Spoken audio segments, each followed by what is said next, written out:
আচ্ছা, একটা কথা জানার ছিল।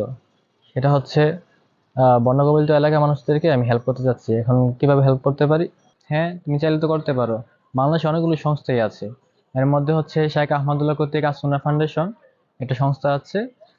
ওরা হচ্ছে এভাবে ডোনেশন কালেক্ট করে বন্যকবলিত এলাকায় গিয়ে হচ্ছে ওরা ত্রাণ বিতরণ করে আসছে। তুমি চাইলে ওইখানে ডোনেশন করে দেখতে পারো। আচ্ছা, তাহলে গিয়ে আমি হচ্ছে ডোনেশন করে আসি। কেমন? ভালো থাকবেন। আপনাকে অসংখ্য ধন্যবাদ। আসসালামু আলাইকুম। 20 বছরের পরে আমরা কেমন যেন হঠাৎ করেই বড় হয়ে যাই। হাওয়ায় ভাসতে থাকা ফুরফুরে চঞ্চল জীবনটাই হঠাৎ যেন রেসপন্সিবিলিটি, কমিটমেন্ট, হার্ডওয়ার্ক এমন সব কঠিন কঠিন শব্দগুলো লাগাম লাগিয়ে দেয়।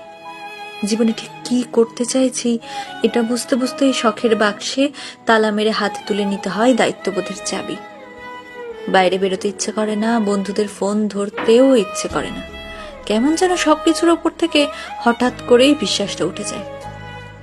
সব সময় শান্তি খোঁজার এক আপ্রাণ চেষ্টা চলে মনে। নির্ঘুম রাতের তারারা সাক্ষী থাকে এই গল্পগুলোর। শখের জিনিসগুলোর একটা লম্বা লিস্ট তৈরি হয় মাথায়।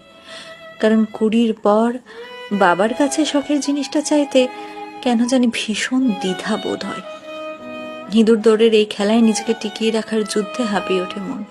ছোটবেলায় বড় হতে চাইতাম, এখন বড় হয়ে গিয়েও মনটা কেমন যেন সেই ছোট্ট আমিটাকে খুঁজে বেড়ায়। 20-র পর আমরা আসলেই বড় হয়ে যাই।